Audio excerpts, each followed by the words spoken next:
오늘은 2022년 8월 4일 목요일이죠. 네. 카카오는 갈 자리 찾아갔다. 그 다음은 그리고 카카오, LG전자 주가 전망에 대한 방송을 시작하겠습니다. 오늘 코스피는 0.47% 오른 2473포인트, 그 다음에 코스닥은 1.2% 오른 825포인트를 기록했고요. 오늘 코스피랑 코스닥이 양대 시장이 오늘 굉장히 좀 좋은 모습을 보여줬고, 그 다음에 외국인들의 매수세가 어제에 이어서 오늘도 굉장히 좀 좋았고요.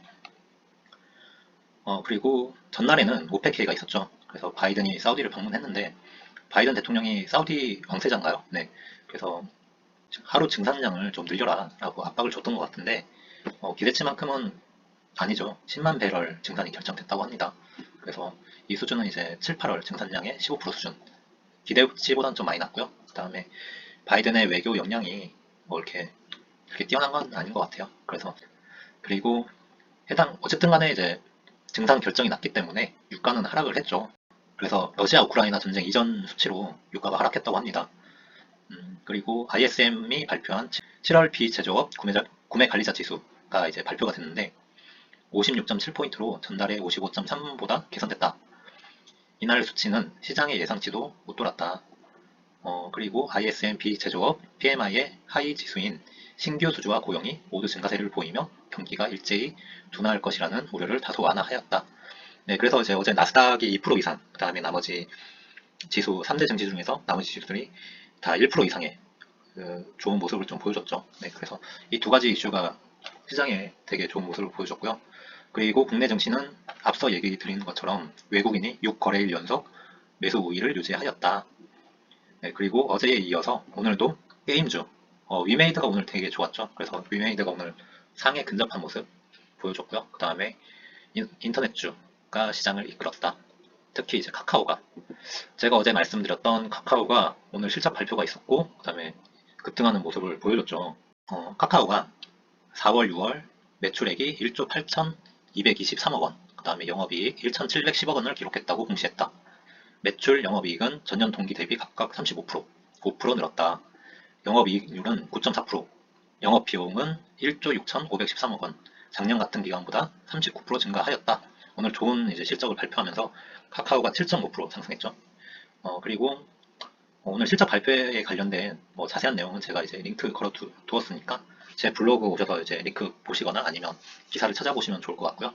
어제 카카오에 대한 주가 전망 방송을 했었는데 저의 전망, 네, 희망치죠. 저희 희망치를 웃돌았죠. 저는 단기 목표가를 8만 1,000원으로 잡았는데 8만 1,000원을 상회하는 주가 흐름을 보여주면서 오늘 굉장히 좋은 모습을 보여줬습니다. 그래서 이제 어제 카카오 주가 전망에 대해서 잠시 이제 보고 가면 관련 리포트 내용들을 좀 소개 드렸고요. 카카오 주봉 차트를 이제 기술적 자리를 좀 보면서 제 나름대로 끙끙대면서 이제 말씀을 드렸었는데 카카오가 주봉 차트로 봤을 때는 2020년에서 2021년 사이 여기 단기적으로 이제 급등하기 직전의 그 바닥 자리를 좀 여기까지 다져지고 있는 모습이었다고 제가 말씀을 드렸습니다. 그래서 해당 자리를 좀 바닥으로 이제 잡고 카카오가 좀 단기 상승하는 모습을 보여주지 않을까라고 예상을 했었는데요.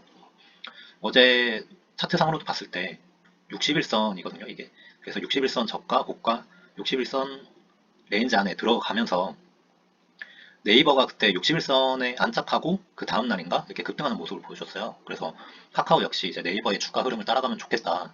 그리고 네이버의 주가 흐름을 따라갈 만한 차트 흐름을 좀 보여주고 있다라고 얘기를 드렸었고요. 어제 거래량이 간만에 좀 실렸고 그 다음에 스토캐스틱 파동으로 봤을 때도 이렇게 바닥을 다지면서 저점을 높이면서 이제 좋은 흐름을 좀 보여주고 있다라고 얘기를 드렸었는데 오늘 실적 발표를 모멘텀으로 삼아서 7.5% 급등하는 모습을 보여주더라고요. 그래서 오늘 61선 고가를 이렇게 지지하면서 81,700원까지 급등하는 모습을 보여줬는데 아무래도 다음이 중요하겠죠. 다음에는 지금 121선 저가가 85,000원 라인에 이제 잡혀 있어요. 그래서 121선과 이제 만나는 지점에서 단기적으로 좀 저항을 받지 않을까라는 저는 그런 판단이 들어서 오늘 일부 비중을 좀 줄이긴 했습니다. 다 팔지는 않았고 121선 자리에서 올라가면 좋죠. 근데 왠지 저항을 받을 것 같은 느낌이 있어서 그래서 어느 정도 좀 정리를 좀 했고요. 그리고 코스피도 이제 단기 가격권으로 좀 접어든 모습이지 않나라는 좀 판단이 들고요. 그래서 저점 대비해서 급등한 종목들, 카카오가 될 수도 있겠고 그동안 좀 좋은 흐름을 보여줬던 종목들은 어느 정도 이제 분할 매도 전략을 가져가면 어떨까라는 제 스스로의 이제 투자 전략을 단기적으로 좀 지금 잡고 있는데요. 여러분들도 저마다의 판단을 통해서 투자 전략을 이제 매일매일 그런 전략들을 좀 단기적으로 트레이딩 하시는 분들은 좀 세워야 되지 않을까라는 생각이 듭니다. 뭐 장기 투자하시는 분들은 계속 존버하시면 되겠죠. 그래서 오늘 코스피 외인 매수에 2470선 안착했다. 카카오 7.5% 상승. 그리고 코스피는 펠로시 방한 이슈로 2480선 턱밑까지 상승했다. 저는 이제 펠로시 방한 이슈는 크게 중요하지 않다고 보는데 또 펠로시가 오늘 의전 관련해서 되게 불쾌감을 나타냈다 하는 기사가 있었죠. 그래서 오늘 대통령은 또 휴가 갖고 지금 개판인 것 같아요. 네. 그리고 코스닥은 한 달 반 만에 820선 회복. 외국인이 사자 포지션을 계속 유지하고 있다. 그리고 이제 펠로시는 떠났지만 대만 홀로 하락 중이다. 아무래도 대만 같은 경우에는 미중 갈등에 이제 직접 영향권 안에 있기 때문에 대만에서 자금은 조금씩 빠지는 것 같아요. 그래서 대만이 빠지면 이제 국내가 좋죠. 대만과 우리나라는 이제 반도체 파운드리 경쟁하고 있는 와중이고, 그 다음에 대만의 주력 사업이 이제 뭐 반도체, 뭐 자동차, 뭐 그런 산업들이 있을 건데, 원래 주식이라는 게 남이 잘못되면 우리가 좋은 거 아니겠습니까? 그래서 대만은 안타깝지만 대만이 하락하면 국내 증시에 좋다라고 어떤 전문가분이 말씀하시더라고요. 네, 그래서 오늘 국내 증시는 좋았던 것 같고요. 그리고 오늘은 이제 LG전자 주가 전망에 대해서 좀 해보겠습니다. 그래서 LG전자는 제가 네이버에서 보통은 이제 일봉 차트 기준으로 가져오는데 오늘은 주봉 차트를 좀 보는 게 좋을 것 같아서, 왜냐하면 일봉 차트가 LG전자는 지금 크게 의미가 없죠. 그래서 일봉 차트로 봤을 때는 큰 흐름이 없고 주봉 차트로 봤을 때 이때 최고 17만 2천원 찍고 나서 쭉 하락하는 모습을 보여줬었는데요. LG전자 같은 경우에는 제가 7월 29일 날 실적 발표가 있은 날에 관련해서 제 주가 전망을 좀 해봤습니다. 그때 내용을 또 잠시 좀 간략하게 좀 보면 LG전자가 총 4개의 사업 본부가 있다고 말씀드렸었는데, 그때 가전과 자동차 전기장치 전장 부분 본부가 굉장히 좋다. 특히 이제 가전은 단일 사업 본부 기준으로 첫 분기 8조 원기 매출을 기록했다. 그리고 자동차 전장은 2015년 4분기 이후에 26분기 만에 기록한 첫 분기 흑자다 라고 해서 굉장히 좋았는데, TBHE 사업본부라고 하더라고요. TB 부분은 이제 업체 간 경쟁 심화에 따라서 마케팅 비용 증가가 영업 손실로 발생했다. 그리고 이제 글로벌 TV 수요의 급격한 하락으로 매출이 전년 동기 대비해서 14.5% 축소된 모습이다 라고 얘기를 좀 드렸었고요. 그리고 그렇기 때문에 이제 하반기에 있을 빅 이벤트들이 많죠. 월드컵도 있고 블랙 프라이데이 때 성수기 때 실적을 좀 올려서 매출 확대를 좀 깨야겠다라는 전략을 갖고 있다라고 말씀을 드렸었는데, 그래서 오늘 제가 LG전자가 어떤 상승 모멘텀을 안고 올라가야 되냐, 그때도 이제 제가 말씀드리기로는 LG전자는 그 자동차 전장 부분을 좀 주목해서 봐야 될 필요가 있다라고 말씀을 좀 드렸었고요. 그리고 가전과 TV 같은 경우에는 이미 LG전자 안에서는 되게 안정화된 사업 본부죠. 그래서 자동차 전장 부분이 반등을 이끌 모멘텀일 것 같다라고 생각이 들었고요. 그래서 이 관련된 내용으로 전문가 분들이 좀 언급한 내용들이 있어서 제가 오늘 좀 정리해서 말씀드려 보겠습니다. LG전자 같은 경우에는 텔레매틱스라고 해서 사량 무선 인터넷 기술이 전 세계에서 이제 세계 1위를 지키고 있다고 합니다. 특히 이제 지난해 4분기 텔레매틱스 시장에서 LG전자의 점유율은 35.2%에 달했다. 2위 업체하고 상당한 격차가 있다고 합니다.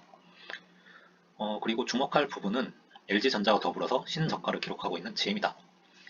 지금 해외 주식 투자하고 계시는 분들은 아시겠지만 GM 주가도 굉장히 좀 못 가고 있죠. 그래서 GM과 LG전자의 연관성을 좀 찾아봐야 된다라는 의견이 있었고요.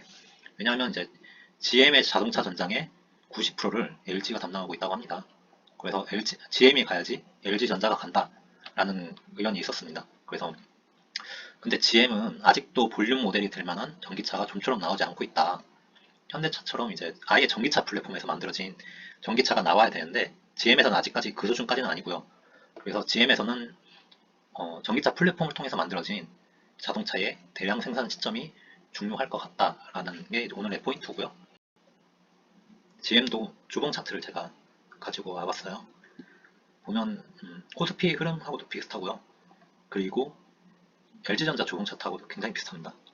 이때가 이제 2021년 상반기 2022년 하반기 이때 이제 바닥이었는데 GM하고도 좀 비슷한 것 같아요. 그래서 2021년도를 기점으로 해서 LG전자는 좀 상승하는 모습이었고 GM은 좀 그거보다는 좀 선행해서 2020년 말부터 조금 이렇게 상승하는 모습을 보여줬죠. 그래서 전체적인 모습은 보시기 어떠신 것 같아요? 좀 되게 비슷한 것 같아요. 제가 볼 때는. 그래서 오늘 LG전자 주가 흐름을 좀 보면 LG전자가 60일선을 터치하는 모습을 보여줬습니다. 앞서 말씀드렸던 카카오 주가 흐름하고 좀 비슷한 것 같아서 제가 이렇게 캡처해서 좀 가져와 봤는데 LG전자도 카카오 주가 흐름처럼 만약에 따라간다면 61선 레인지에 들어왔고 그 다음에 61선을 딛고 올라가면 굉장히 좋을 것 같다. 물론 카카오 같은 경우에는 실적 발표라는 그 재료를 통해서 오늘 급등하는 모습을 보여줬는데 LG전자 같은 경우에는 이게 단기적으로 그런 재료들이 있어 보이지는 않고요. 그래도 제 생각에는 지금 차트 흐름이 굉장히 좋고 그 다음에 주가도 조금씩 반등하는 모습을 보여주고 있기 때문에 카카오만큼은 아니더라도 조만간 좀 단기 상승을 보여주지 않을까라고 조심스럽게 전망을 해봅니다. 그래서 제가 LG전자 같은 경우에는 평당가 94,200원에 있고요. 그리고 목표가는 10만 5천원 1차 목표가로 이렇게 좀 잡아두고 있는데 물론 이제 더 오를 수 있을 겁니다. 더 오를 수 있을 것 같고 그래서 LG전자는 지금 당장보다는 올 하반기나 내년 상반기를 조금 주목해보면 어떨까라는 제 스스로의 의견을 드려봅니다. 네, 그러면 지금까지 오늘 국내 시장 방송은 여기까지 하겠습니다. 지금까지 시청해주셔서 감사합니다.